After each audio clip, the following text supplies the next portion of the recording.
Hey everyone, welcome back to Pretending with Dice. As always, I'm your host and game master, AJ. I know I've been doing a lot of fairly short intros the last couple of episodes, and today's might be the shortest one yet. It's not a plug or anything like that, just more of like a note about today's episode. So back towards the end of March, we'd scheduled the recording session, which this episode, and the next one actually, would come from. And then a couple of days before that, I got COVID. Made it all the way through nearly 2 years of the pandemic without getting it, and finally got me. We've been, mostly recording remotely for most of the pandemic, so, this wasn't a cause for cancellation. But I just thought I'd kind of mention it at the top here by way of an explanation as to why I maybe sound a little bit out of it in certain bits of the recording, at least voice-wise. It turns out a week or so of heavy coughing and whatnot is not that helpful when you're recording your voice for a podcast, turns out. That's my excuse, that's my reason for why I might sound a bit out of it. So now I've gotten that out of the way, let's dive into the episode. Enjoy.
So, when we last saw our characters, it was the end of an interesting night out for all, split between two groups, two parties.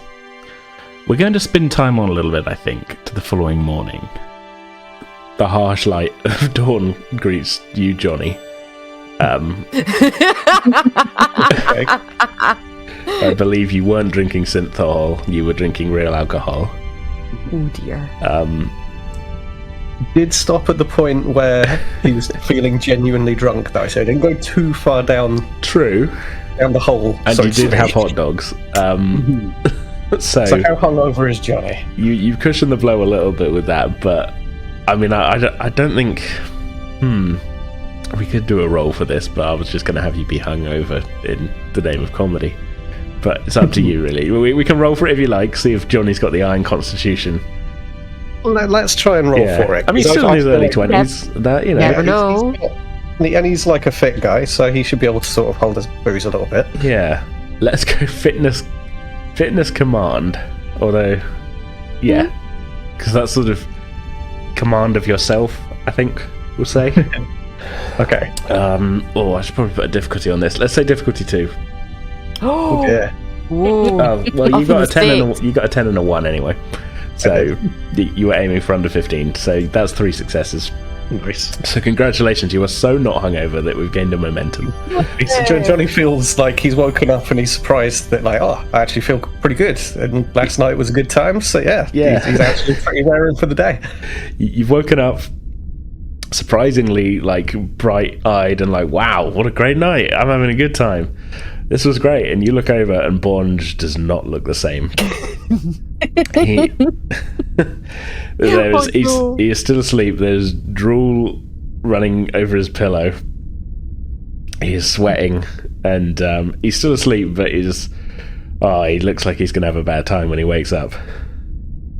Jonny kind of smugs to himself and hops up out of bed and does a little stretch. And has he gotten up? I suppose there's a reasonable normal time for him to be getting up. Has he managed to is his body clock good enough? He's up at his usual time.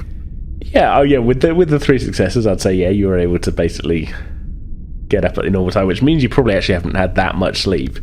You were out fairly late, but I suppose. Yeah, we've never really set like Jonny and Stone as being always on like first shift or whatever. Have we? It's kind of we played a little bit loose with that over the series.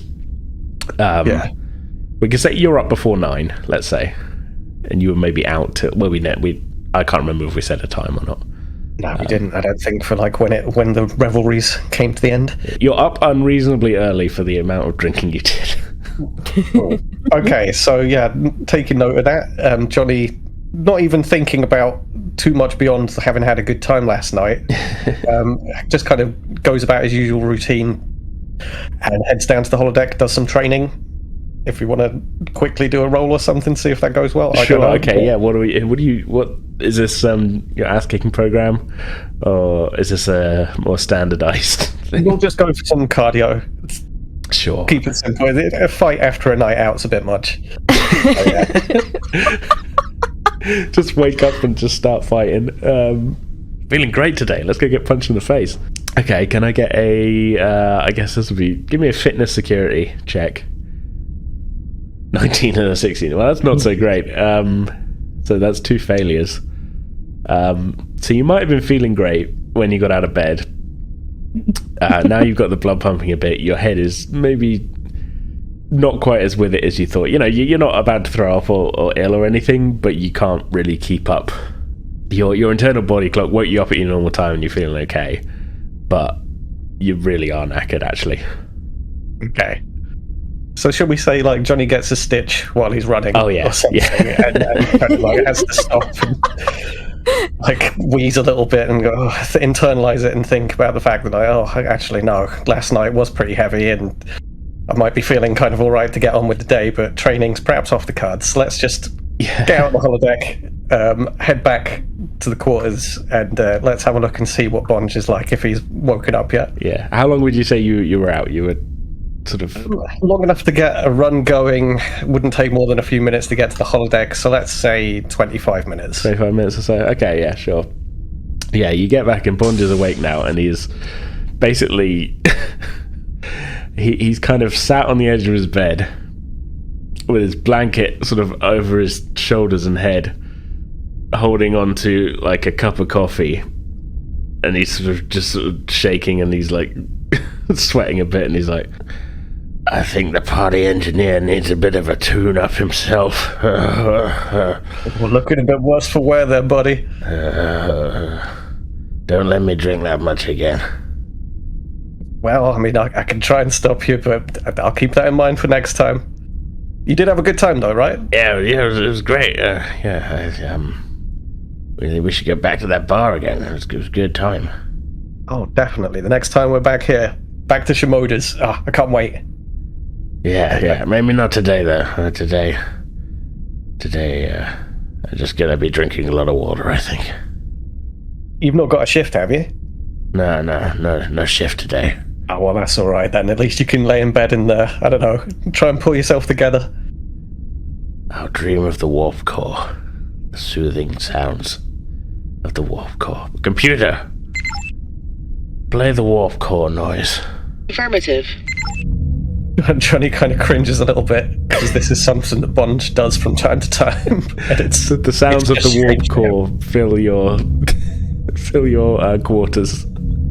Not at like ear-splitting volume, but loud enough that you're like, okay, this is just, why is it now? I just feel like I'm in engineering, you know. It's not restful. It's soothing for his lord. Yeah, it's a soothing white noise, basically, kind of hum, and you can see why, you know, it could be relaxing. Especially for Ferengi with their ears. Oh god. The low frequency waves and things, and it's like whale song. It's his happy place, is the warp core. So Jonny's gonna kind of get changed into. Has he got work today? Just to re-establish that as well, I suppose.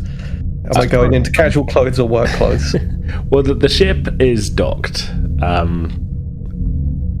don't think everybody got given the day off. Mm-hmm. But it's probably short. It's probably. I'd imagine he'd been given it off. Yeah. He went. If the senior staff had a fancy dinner, they'd have probably made arrangements. So I'd imagine probably gone to like sort of skeleton crew protocol for docking or something. Don't need a full basis then. Yeah. Jonny will get changed into some casual clothes, and as he's doing that, he kind of thinks on how last night went and kind of goes over the events, and it builds up to the last moment of them kind of staggering down the hallway back in, and he kind of suddenly bolts upright to some extent, and then kind of realizes, oh damn, Ray. And he quickly finishes getting ready, and he turns to Bonge and he goes, oh, you just recuperate, try and feel better, man. I just remembered, do you remember seeing Ray last night as we were coming back onto the ship? No, what? No, I mean, I remember I had some pretty good hot dogs, and I gotta tell you, they were taking up a lot of my attention. Well, no, my friend from the previous missions that I've been on, one of the senior staff, he was looking pretty worse for wear. I could see him being brought back on ship by Murphy and the doctor. I feel like I said, you look after yourself. I'm going to go and check him out. Okay, well, yeah. I think I'm gonna go back to sleep. Cool. Well, yeah. I'll catch you later, man. I'll let you know how things have gone. Okay. Well, have a good one, Jonny. Don't overdo it. Oh, don't worry about me. And Jonny kind of steps out of the room at a quick pace and heads down towards sickbay. Sure. Okay, Murphy then. So it was fairly late when you and the doctor brought Ray back. You've sort of managed to retire to your own quarters, and I'd imagine so. Anyway, did you sit by Ray's bed? I probably stayed. She probably stayed for a little while, probably until like she realized that there's like literally nothing she can do. She's not a doctor. She's not that. That's not her skill set. So she probably went back to her quarters and paced about for a little bit. And started maybe like making a list of Trill contacts that she has. And see. All right. Well, how are you doing? How are you going about that then? That's a good thought to go down. Probably looking back on like any other Trills that are in maybe Ray's friend circle that she knows of, or well, there's a few on the ship, Trill. Okay. Ray's second in command is Lieutenant Commander Fell, is a joint Trill. Can she dip into their personnel file and see how long they've been joined, or how old the symbiote is? Lieutenant Commander Fell's symbiont. This is the first host with her. Oh, okay. So it's a young one then. Yeah. There's an unjoined Trill who is a nurse in Dr. Ireela's sickbay. That's Nurse Jaria. Okay. But it's safe to say there's a handful on the ship.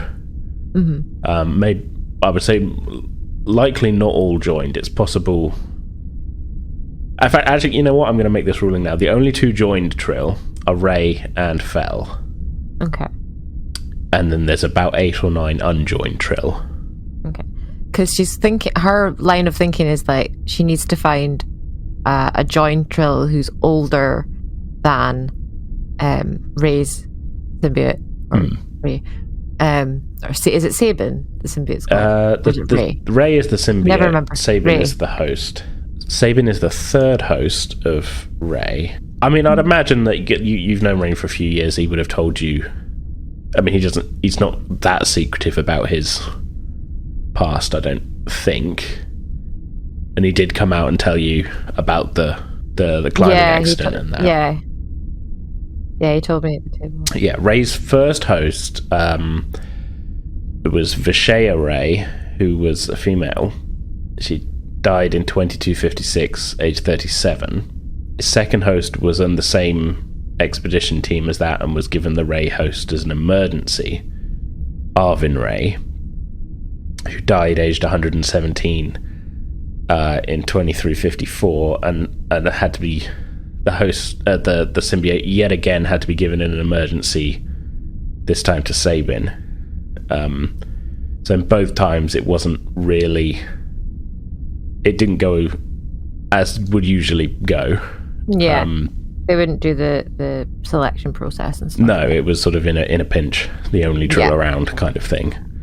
Like Jadzia and Ezri, yeah. Ezri, yeah. Yeah. Yeah. No, that's fine.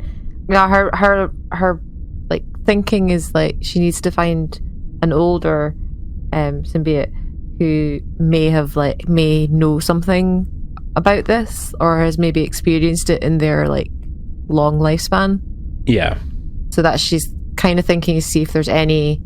She's wanting to she'd probably spend a good chunk of the night searching through not only the ship records but also the station records to see if there's any older Trills. Sitting up joint Googling, Trills basically. Going about basically, yeah. Stalking joint Trills. Well, I can tell you right off the bat that there is at least one quite old Trill around. And that is Lady Ireela Ral of Trill, who you saw at the... she comes back around. She does come back around. She is an 11th generation symbiote. Okay. There's another couple of joined Trill on the station. They're not quite as old as that one, though. There's one that's on its 6th host and one that's on its 4th host. Okay. Yeah, she's gonna have to speak to the lady, or at least try and talk to the captain about it, or the doctor, get them to. Yeah. Okay. You've got a line of questioning in mind, then. I've got a line of questioning in mind. Security is paying off. This is Detective Murphy we've gone on to now. Okay. So it's fair to say then, so you spend a lot of your night doing a bit of research, but I would imagine you'd manage to get a little bit of sleep. Probably like an hour or two, knowing on her. More of a, like, say, like a cat nap, kind of like. Yeah. I mean, I imagine you're in your quarters doing this. Yeah. Not like fully burning the midnight oil in your office and that, really. You're just sort of, still in her dress uniform kind of thing. I imagine she's like unbuckled the collar and is like walking around with a pad in her hand with a mug of coffee. Yeah. Just like walking and pacing, putting down one pad and then picking up another pad, just continuing going back and forth. You got Jonny 2 phases and you got Murphy 2 iPads. Multiple pads across the. Nobody's taught her how to add extra tabs to Firefox, so she keeps opening new. Well, that's the thing. You see, there's like bits of the episodes of like with Picard, and he's got like multiple pads on a table, like and a you're stack like, of them. Like, you don't, like, this is the 24th century. You don't need that. Surely you can contain everything on one pad. But they treat it like having lots of books open on a table, I suppose. Yeah, I suppose. Yeah, but, like individual books. But anyway, let's just say then. So after your night of research, you have a list of names. I say a few on the ship. One on the ship who's joined, and then let's say 4 on the station. Did I say 4? Or no? 8 or 9, you said. Oh no, sorry. 8 or 9 unjoined on the ship. Yeah. 1 other joined. Lieutenant Commander Fell. And then on the station there's Lady Ireela Ral, and then there are 2 other joined Trill who are older than Ray, basically. That's how you've narrowed your list down, really. Yeah. Well, we could say then, so you've got 4 names on your list, one of whom is on the Tenzing's staff, but is quite young, and then sort of a range going up from 4 to 6 to 11 hosts on the station. It's not bad for a night's sleuthing, I suppose. Frantic sleuthing. Yeah. But you managed to catch a couple of hours of sleep, and then you sort of, I don't know. She'd probably want to get up at a reasonably early time, but not too early. So probably like 7 or something, like, and make herself presentable. Yeah. Get out of the dress. She's just fallen asleep in a chair in her dress uniform for like 2 hours. Yeah. He's like, oh man, I need a shower. Goes for a shower, and then probably finds her mug. It's half full of like cold coffee. Oh, a new one, please.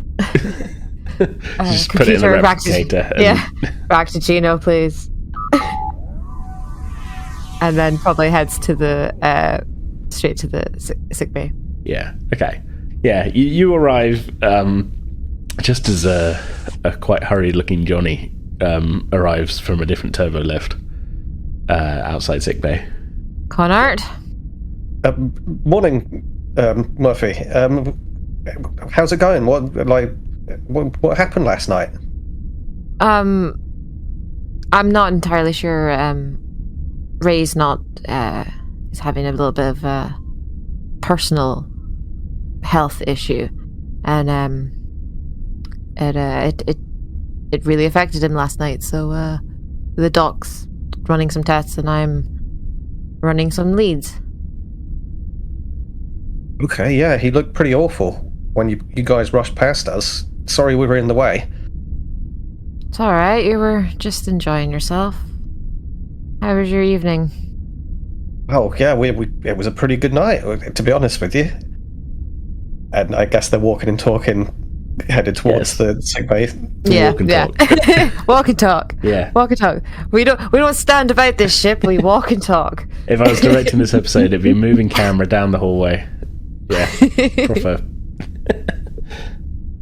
So yeah, Bonge is he's kind of resting up back in the quarters. He's a little bit worse for wear, to be honest with you, but I'm feeling all right myself. Much as it was a little bit of a heavy night, I caught up with one of my friends, Katrina Sullivan. You've probably not heard of her, but yeah, we had a bit of a drinking game, and well, yeah, it ended with, I don't know, us having some hot dogs, and it was just a good time. And I was just getting about my morning, but then I thought, hang on, what did I do? What happened right at the end? And yeah, we should get in and find out how Ray's doing. I've got some leads that hopefully the doc can chase up, or at least help her in her some diagnosis, but I don't know if I'm on the right track or not, but Ray's my friend, so I'll do what I can. Well, I'm here to help. Let's get in there and talk to the doctor and let her know what you found out. This walk and talk comes to an end at the sick bay doors, and they open in front of you. So a lot of well-timed conversations happening. So yeah, Dr. Ireela, you've been, like you say, kind of diving in and I would agree, not finding a lot. Trill physiology is in some ways similar to humans in terms of, physically with the kind of the host bodies and that. Sort of similar. There's some differences, but when it comes to sort of interactions with the host, with the symbiote itself, and odd, I don't know, I wouldn't call it like a disorders and stuff. There's not a lot of documentation in like the Federation database. It seems like this almost, you would imagine, it's almost sort of seeming like the Trill are quite secretive about anything to do with the symbiote host relationship that might be sort of like, they kind of keep themselves to themselves when it comes to that sort of thing. Disorders and that are rare. They're rare enough that you can't think of another time that you've heard of there being any kind of issue like this with a joined Trill. Yep. So whether that means they are truly rare, or whether that means that it's just kind of kept sort of a little bit on the hush-hush, it's impossible to tell, because you're not finding any documentation, really. Which is odd, considering the Trill have been a member of the Federation for centuries. To sort of keep some of their, all of that quite secret, especially considering, there's Trill serving in Starfleet and everything, and yeah. And if this is something that is known to happen, it should have happened to other Starfleet joined Trills before. Yes. So would you say you've been up all night kind of researching, or what's the... I don't think we really set in stone exactly what time everybody kind of got back to the ship, but... Not consistently. Will be the waking up every couple of hours to double check on the patient, see what the search has turned up, then find another thing to try and search. Yeah. See if we can get any information. But a sleep-deprived doctor isn't much use to anyone. No. I mean, you let's say then. So, say Ray has. It seems stable. I mean, you've kept him sort of under. It was only a mild sort of sedative you gave him when you came in, but it's enough to kind of sort of just keep him under for his own good for now, because he did seem to be in quite a lot of distress and pain when you brought him in. But he seems stable. He's not like, every half an hour somebody go, oh, he's crashing again, or anything like that. Other than the fact that you know how he was when he came in, and there's a reason that you got him sedated, he doesn't appear to be in any danger as he is. But yeah, it's sort of a night of, like you say, going through various search results, trying different angles of attack in terms of research and that and everything, and kind of drawing a bit of a blank, really. Yeah. The closest you can get, I would say... Actually, you know what? Let's have you do a roll for this, I guess. Yeah. This would, I guess, be reason... science, because you're kind of sort of trying to put... I don't know, would it be reason medicine? You're kind of trying to put a theory together, or you're trying to find things out. I would say difficulty 3 on this as well, so quite a tough one. Okay. Again, we have got a little bit of momentum. We've got at least 1 point of momentum from Jonny's hangover roll. Just as well. Yeah. If you wanted to buy another dice. But well, that's 2 failures off the bat anyway. So, the 19 and an 18, so... Go for it with the momentum, I say. You're going to find it hard getting 3 successes on 1 dice, though. Oh, yeah. 3 successes, I forget, sorry. You can get 2 on 1 dice, but if you roll a 1, but it's up to you if you want to take it, or we can just take the failures there. It's not a catastrophic failure. It's just Yeah, I think we'll take the failures. Yeah. Getting 1 success out of 3 isn't going to give us a massive amount, so... No. So yeah, it's sort of... You're trying various sort of avenues of research and sort of going at it from different angles and stuff, and really not finding a lot. Only kind of the unhelpful fact that it seems to be there are Trill specific...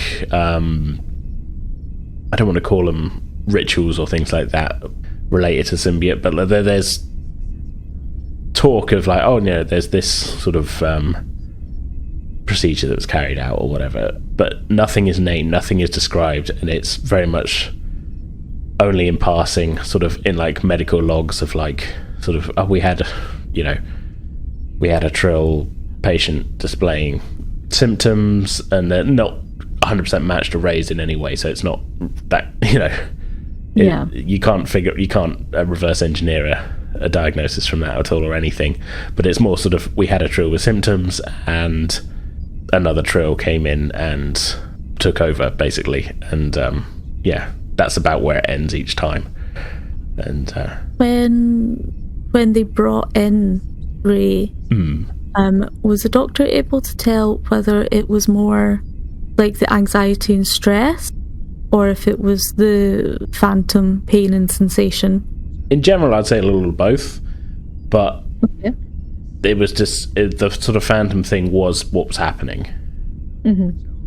But he's that's not helping his stress levels. That's how I put it, really. But it was more a reaction to the physical symptoms rather than like a panic attack linked to the same event. I'd actually say it was probably a little bit of a mix. Okay. The in the event, he was kind of drinking to stay calm and to try and keep his symptoms in check, if you know what I mean. The ones from earlier in the day. Yeah. And then I think he reached a bit of a tipping point and it wasn't helping anymore, and then he had maybe a little bit of it suddenly spiked and got worse, the phantom pain thing, but not helped by, I think he was a little bit out of it and such, if that makes sense. So a little from column A, a little from column B. Okay. But it definitely seemed to be, from what he was saying to you and Murphy, it definitely seemed to be that the phantom pain thing was quite a lot worse. Okay. So, you've kind of lost track of a little bit of time. This is a bit of a...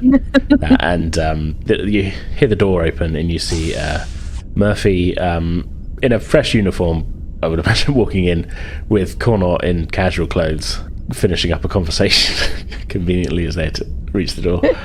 But Cornor and Murphy into the room, and you sort of look up and you have no idea. You realise you have no idea what time it is. All you know is the last time you saw Murphy, she was in a completely different outfit, and as was Jonny, was in party clothes, well, night out clothes, and he's not in those anymore. I'd say you're not probably the only doctor on duty as well. If you kind of stayed up as a special case, working on Ray's thing. There are other staff in the sick bay, just sort of generally working, including another doctor. Mm-hmm. So Ireela looks up as they come in and is like, "So, hungover or here to see Ray?" Murphy's just going to look at Jonny and be like, "Hungover?" Question mark. No, I'm fine. But more than a little bit concerned about Ray after seeing you guys rush past last night. How is he? Well, I've kept him under a light sedation, just to... The phantom pain's been bothering him, but it's not... We can't give analgesics for phantom pain. So just to hopefully give him a little bit of rest. Haven't managed to find out very much. And to be fair, even if I had, there probably wouldn't be very much I could say to you. I know I know of the situation, but I did a little bit of research last night over looking at some of the joined trills that we have here on the ship and on the station, and I reckon we should maybe likely see if one of his own people might have the answer for us. And I have thought perhaps the oldest one might be able to shed some light. Maybe they've had experience of it. And I'm going to hand her the pad. The Ireela symbiote is 11 generations. She could have a lot of more knowledge about this than we do. This is true. It definitely seems that we do not have any information on the health of the symbiotes and how to treat them. I thought I'd bring this information anyway. Then I thought we could maybe have a discussion with the captain, see if he would allow us to continue this. We might have to get station security involved, but... She's a runner. She won't talk. She won't talk willingly. No, we're gonna have to let them know about this because we're gonna have to deal with she's on the station and all the bureaucracy, and we don't want jurisdiction-wise, this place is a goddamn nightmare. It's like, yeah, we're all Starfleet, but you're station security. I'm ship security. No, sorry, I was just making jokes. There are also, I'd say, just to recap, Doctor, there are 3 other names on the data pad as well. One of you recognise, or you've seen on, you maybe not talked to, but you've seen on the ship's manifest. It's Lieutenant Commander Fell, and then there's 2 others on the station.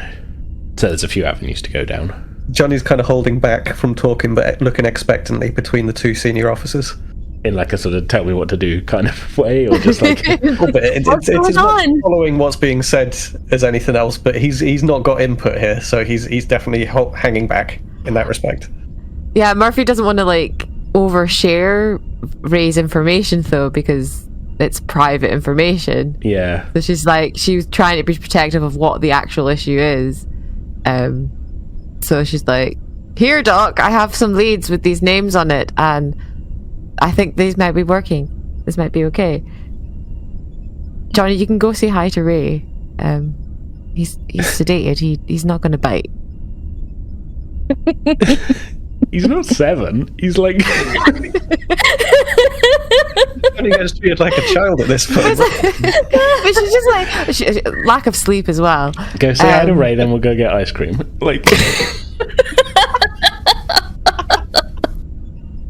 Johnny part of her's just like, you came to see Ray. He's right there. You could go sit next to him if you like. There's more subtly trying to get rid of Jonny than anything else. Not get rid of him, but like to give you a bit of room to have a slightly more private conversation. Is that the thing? Kind of, yeah. It's like, just go stand over there.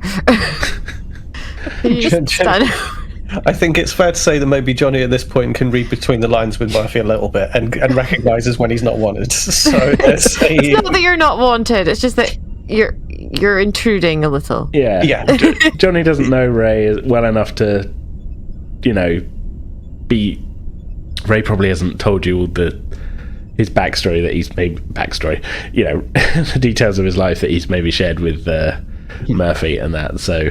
Yeah, they've served together for a few years now, and I think during the Dominion War, so they I would imagine they're quite close. They're quite close friends. Probably been in a foxhole together, knowing them. Foxhole. With your backs against the wall, you want one guy in it. Well, I guess Johnny's gonna kind of wander over to Ray then and stand over him awkwardly and not really have anything to say, but kind of like let his eyes scan around the room and kind of take in the vibe of the med bay while senior officers talk. I'd imagine Ray he's not still in his dress uniform. He's been kind of put into a medical gown and is under not like a full up to his chin blanket, but he's lying on the bio bed, just eyes closed. Oh. Well, Jonny will remain there until there is a sense of movement in the room or something that tells him that it's time to move. So, you're able to awkwardly stand next to Ray, who doesn't react to your presence. Cool. I feel like I've banished you to the naughty corner. Yes, so, Doctor, you've got a data pad. Murphy, you're sort of, You know Ray better than I do. It's going to be difficult to ask questions and it not be obvious what the underlying issue appears to be. Do you think they would be more comfortable with it being a fellow officer they work with, or one of these other possible information sources on the station? I'd imagine Ray would want the best person possible, who has the most knowledge, and frankly, and unfortunately, it's Lady Ral. I know she's a prominent member of Trills society, but I think she would be the best fit for this. I see. I'll need to get permission from the captain to check. How distressed was Ray last night? I mean, he said he was in pain, and to be honest, he was drinking more, and I think he was trying to hide it more, and it just got too much, or at least it got to a point where it peaked so much that he couldn't handle it. I'm worried. This is very unlike him. I think I'll keep him sedated until we have some more answers. Is that going to keep him out of pain, though? Or? It will prevent him from having awareness of any of the pain. That's Medically, good. It's much the same thing. That's good. He didn't look good, Doc. No. I assume Jonny doesn't know any of these details? No. He's still green. He's been here a while, but Ray and him haven't had nearly as much time to get to know each other as me and Ray have. Us too. Well, we've seen some stuff during the war and just out here. He's a reliable guy. You can always count on him. Okay. I guess I need to go speak to the captain. I'll let you know what the outcome of that is. Thanks, Doc. I think I'll head back to the office and see what I can move around to. I didn't sleep much. I might take an early day today. That sounds like a good idea. Too much stress won't do you any good either. Well, we've got this mission coming up too, so I'd rather have our best science officer on our side than I'd rather have him fully functional and out of pain and being his wisecrack self. But yeah. I'm sure it won't take long. You hear a communicator badge pip. You're not quite sure from where, but you hear very faintly, Captain Collins to Commander Ray. You realise it's coming from the pile of clothes next to at the foot of Ray's bio bed. So Jonny, you hear it more than anybody else, but everybody does hear it. Okay. Hearing that, then Jonny goes over and kind of roots through the clothing pile, trying to find the source of the noise. Yeah, you find Ray's badge still pinned to his dress top. He looks over to the two commanding officers and kind of throws the comm badge, catches Murphy's eye and throws the comm badge towards her. Murphy's going to catch it and the doctor's going to take it out of her hands. Commander Ireela here. Hello, Doctor. I thought I was calling Commander Ray. Ray is currently in sickbay. Nobody informed me. Murphy low-key going, oh shit, I forgot to inform the captain. Shit. Shit. Just the panic. Like shit. Panic face. Just like brief panic. Like just like glossing over and then just like going, oh no. It's fine, you didn't give him a timeline on the whole thing. No, we didn't. Is he okay, Doc? What's the issue? Some unidentifiable pain. I currently have him under some light sedation while we do some research. Well, this isn't good, is it? No. We've been unable to find anything so far. And bluntly, Captain, it appears that it might be an issue with the health of the symbiont rather than of the Trill. So I would like permission to speak to a few of the joint Trill that are based on the station. They may have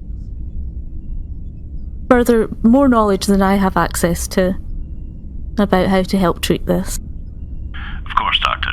Speak to whoever you need to. We need him back on his feet. I may need to borrow Ensign Jonny Connaught as an accompaniment for this. Of course. Any personnel you might need are at your disposal. Just be sure to let Commander Murphy know that you're using her people for the day. That's fine. Thank you, Captain. Keep me informed, Doctor. Collins out. A couple of seconds go by and Murphy, your badge pips. Captain Collins to Lieutenant Commander Murphy. Murphy here. Good morning, Commander. I've just been informed that Lieutenant Commander Ray is in sick bay. The doctor assures me everything's in hand. Hopefully he'll be up and around soon. But he was supposed to be joining me for this morning's expedition briefing aboard the station. It's not a security-focused presentation, but would you be able to take his place? Of course, sir. I'm on my way. Thank you. I'll see you at the airlock. Murphy out. Wait, does this mean that the captain wants Jonny as well as Murphy?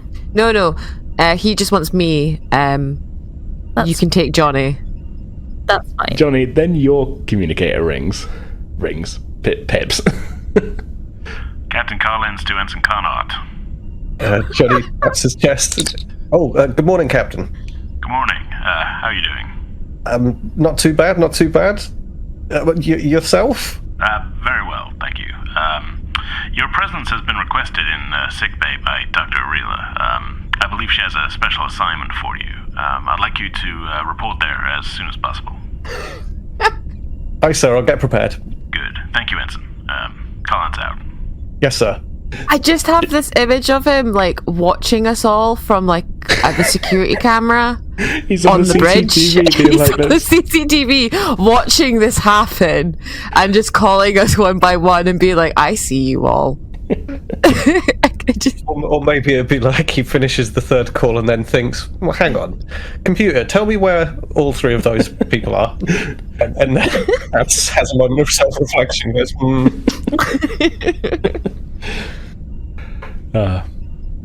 Okay, so we've kind of got two groups here then again, even though you haven't split up yet.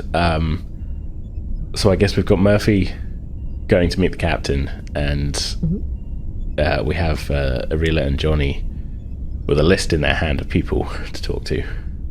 Not gonna lie, Murphy's kind of like, I wanted to go ask people questions. I want to kick down doors. I wanted to be continue my detectiving. Why did I have to get promoted? Now I have to go back to work.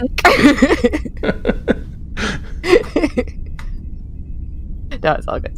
Yeah. So. Yeah, the doctor is just like, yeah, no, I wasn't going to take you with me anyway. Aww. No. You'll get far too emotional. I'm not going to punch somebody. It's okay. You might shout at this aristocrat. Know what she said. We don't know what she's going to say.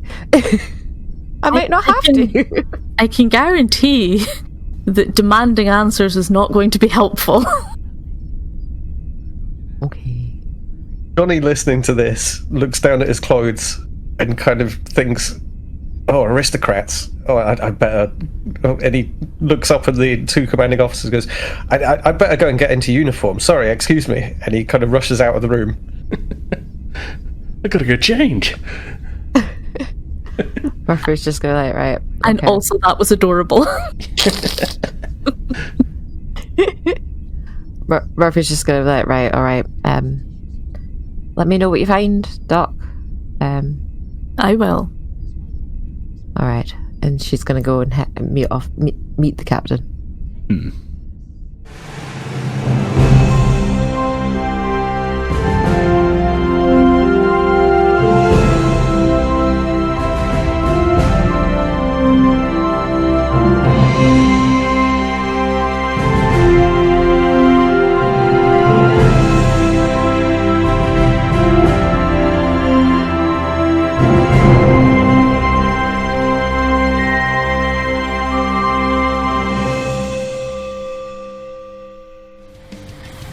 Alright, that's going to do it for this episode. We'll be back in 2 weeks' time with the continuation of this story on Thursday, June the 30th, and we hope you'll all join us for that. In the meantime, you can find links to all of our online presences at pretendingwithdice.com, including our Discord server, our merch store, our Ko-Fi page, and all of our social media pages. So yeah, for now, that's our show. We hope you all enjoyed it. We'll see you next time.